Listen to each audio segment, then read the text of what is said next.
Today, Alexis and Kaylee are taking the minutes.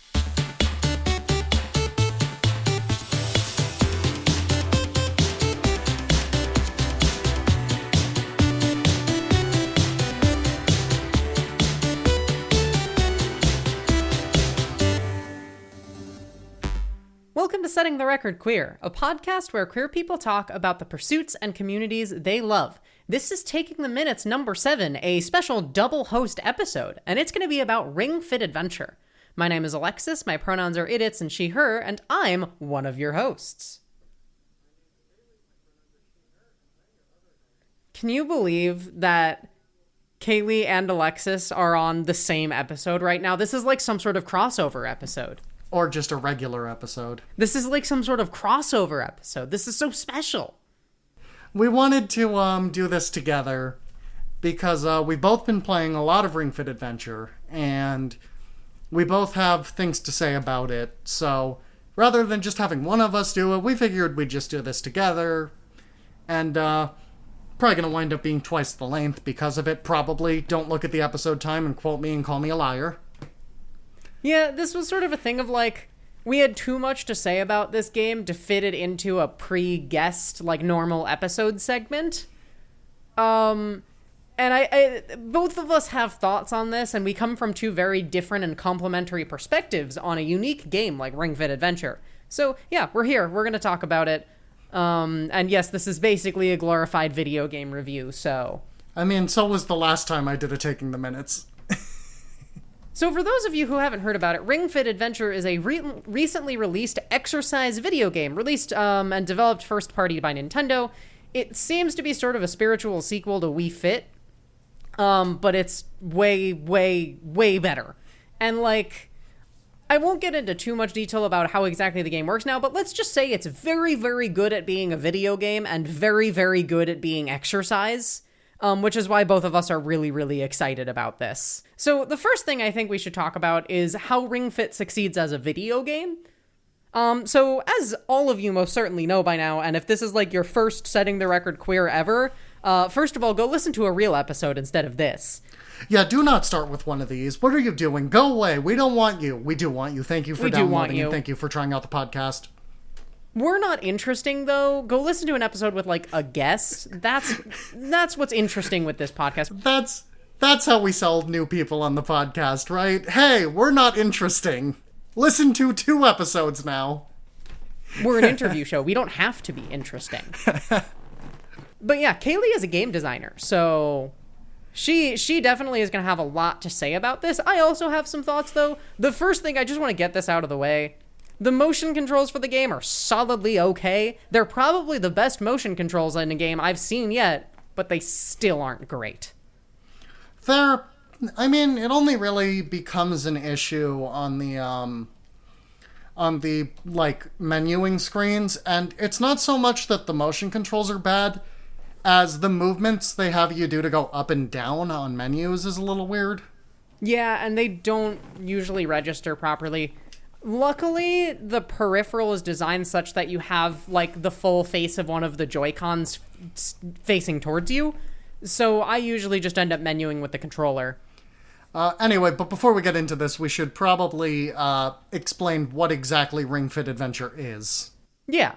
Kaylee, why don't you explain what Ring Fit Adventure is as a video game? Okay, so...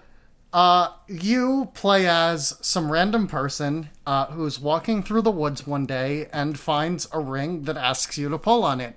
But when you do so, it turns out that the demonic entity in the ring, known as Drago, was tricking you, and he's gonna go get buff, and he's gonna work out and get more powerful so he can do more evil. And you and the ring that was holding him, named Ring, are going to go stop him by exercising your way towards him.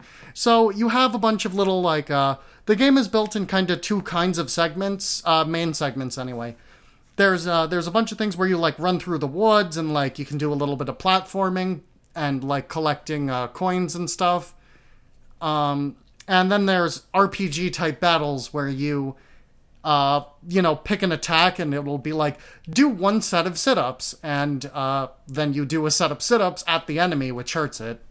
And then on top of that, it sort of takes that like platformer cross RPG base and builds a very like long form RPG metagame on top of it. Namely, you level up and increase your stats. And one thing I really like about the game is that as you go through the game, it introduces more mechanics and features. You know, in like the second world, you find a shop where you can buy clothes, which change how you look and also can give you stat boosts, and smoothies, which are the game's consumable items. And not only can you buy smoothies, you can also make them with ingredients you collect. I know later in the game than Kaylee or I have gotten so far, there's a whole skill tree, and so on and so forth. The game does a good job introducing things at a reasonable pace, and that's also true in the exercise sense, which I'll talk about in a bit. Yeah, and it's really good at getting you to, like, come back because you really want to, like, level up again and hit that next level. It's the same principle that MMOs work on, and for that matter, most RPGs, where, like, it really motivates you to come back because you want to level up again, don't you? You want to get to level 10. You want that attack boost. You want your number to go up, don't you? It's your number. Bigger number is good. As we all know, your number in a video game is the objective measure of how good of a person you are. So you've got to make it keep going up. And that's the basic principle that Ring Fit Adventure works on. And it has tonally the game is like very bright and colorful and fun, and I think that works because I think it really needs to be this kind of like quirky light game because like it needs to make you want to work out and like keep you energetic. So they nail the tone pretty perfectly, I think. Yeah, absolutely. Like, anytime story is happening, I'm just smiling and laughing while also screaming about how mean the game is. Like, I think it's sort of encapsulated where you finish the first world, and at the end of each world, there's a boss fight with Drago, which usually starts with, like, a mini platforming stage, and then a really long battle. And so for the very first stage, what happens is you walk in, and you start climbing stairs, and the game actually makes you work to climb stairs, more so than just running. And while you're climbing up a seemingly endless flight of stairs, your friend the Ring just says, "Gee, when did Drago have time to make all these stairs?" And it's that sort of just evil glee that the game takes throughout it, where you know it's doing everything it does just to make you in more pain, but you're having fun nonetheless. That's really, really good about it. It's to make you work out, to be fair. I mean, those are one and the same. No pain, no gain. Am I right, fellow workout people? Something. Another thing the game does really well is its use of visuals, sound, and vibration. They use vibration feedback in particular to a really, really satisfying effect where it almost sort of mimics your level of misery in the middle of like a move. So, you know, you'll pull up into a plank, and the vibration will slowly increase until the game lets you go down. It uses that for every single exercise, and it feels amazing. Yeah, the game does a phenomenal job of that. And in addition to vibration, it also does its sound design really well. For example, so like the music that plays when you're in what they call a fit battle, which is just the best thing ever. When you're doing a yoga type move, it slows down and goes into this sort of like, you know, slow, more ambient synth type music. And it's not quite as like incredibly smooth a transition as in something like Celeste, but it really does work. And, you know, the opposite, when you're doing an exercise that is much more rhythmic and high energy, like, you know, high knees or like something else that I can't think of off the top of my head, it adds extra claps and beat to the music to make it really energetic. And that's true of the visuals as well. And it really creates a like exercise experience TM that really makes it fun. I think something to really talk about here is like the workout you get out of this is legitimately a really good workout. Mm-hmm. I think a lot of like past exercise games and whatnot don't really do it super well, but this one's really good at like giving you a full workout. A lot of the later game mechanics make you like, you know, vary it up, making sure you're exercising different parts of your body every day. Yeah, so I mentioned earlier that Kaylee is a game designer. And sort of by contrast for this episode, while I am by no means a like fitness person, for the entire time I was in high school, all 4 years, I was doing competitive swimming. And this involved 6 days a week, high intensity training on and off land. Off land obviously referring to flying, of course, because we're swimming, and that's how you swim, you fly. But so I've done a lot of working out in the past, and I don't do it much anymore, which is why I'm playing Ring Fit Adventure, but I just did want to talk about how good of a job the game does with the actual exercise stuff. So first off, the ring con is great. It is a fantastic peripheral. How it basically works is it's a ring that you can push in and you can pull out, and both of those things resist you pretty naturally. And they use this to do all sorts of different moves, anything from like basically press it in repeatedly to pull it out repeatedly to use it like a bow and arrow. And all sorts of stuff like that to try and, get really the most out of this peripheral. And they do a good job with that. Another thing this game does really, really well in the exercise sense is that the game actually has a dedicated character whose job it is to help you do the exercises with good form. And that character's name is Tip, Tipp. Tip is my friend and also my worst enemy. And the game is constantly showing you exactly how to do things, which is really, really, really, I cannot emphasize this enough, extremely important. And having watched Kaylee, who is less experienced than me in this stuff, play it, the game really does a good job getting this stuff across. One thing that it also does that's interesting, and I'm not certain if I want to say this is good or bad, is it sort of rolls out form tips over time, which, well, my gut reaction to this is like, no, you need to know it from the beginning. I think it honestly helps keep engagement up, so you don't feel overwhelmed when you're just starting a new move and the game is yelling like 14 things at you.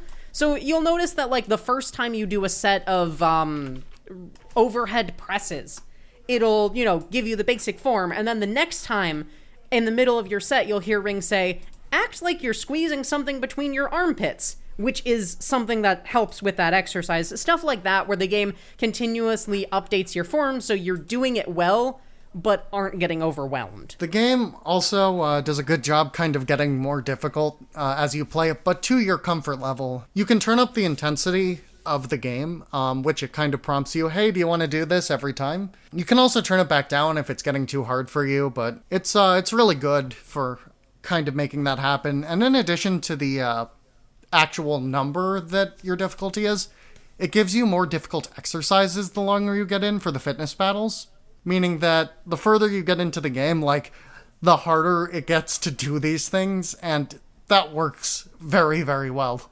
Yeah, it's a very evil incentivization where if you want to do the most damage, you have to do the most difficult exercises. And you don't have to do the most difficult exercises, but then you're doing less damage. And don't you want to see big numbers flash on the screen?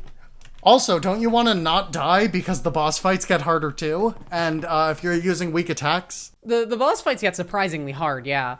And another thing it does in terms of like incentivizing workout is this is a mechanic that gets introduced, I think, in like the 4th area, and each area is generally like 2 to 4 days of workout, although they seem to get larger and larger as the game goes, and I will report back on that when I'm further in, probably. And by probably, I mean probably not. We're not going to do a sequel Ring Fit Adventure review. No. But one thing it introduces these sort of coin chase segments. And they do these in combination with a lot of the other gimmicks. Maybe you're rowing down a river by using your abs and that sort of thing. And so it'll be like, yeah, you can just row down this river at a leisurely pace, but there's one of the rare coins up ahead of you, and if you want it, you gotta paddle. And it does that to a really, really good effect in some of the like different segments to make you really push it. Anyway, the game is good. If you have a Switch, it's recommended. If you don't already own a Switch, then like, don't spend the $400 it would cost to get it. It's not worth that much, but the game does a really good job of hitting its target audience of people who don't normally work out, but at least kind of want to, and also own a Nintendo Switch. Now, that being said, I did want to say, because Kaylee and I just got back from visiting my parents, I made my mom, who is like the most exercise-obsessed person I've ever met. Like, not only does she work out every day, she works out twice every day. That's just what she does with her life. I made her play Ring Fit Adventure. Also, she's never played a video game in her life, except for maybe Space Invaders, I think. And she actually really liked it. So that's some pretty high praise for Ring Fit Adventure when my mother can actually figure out how to play it. Although I do want to say, even with all of that, exercising is still hard. And don't feel bad if you start to fall off of the Ring Fit train. It's hard to keep up with exercising because it's exercising. But let the game's MMO tendencies pull you in if you can. And it's a good time. It's much better than standing in a gym full of loud equipment, at least I think. And I find that the game's motivating factors are a suitable replacement for the peer pressure I used to use. Game good. Game good.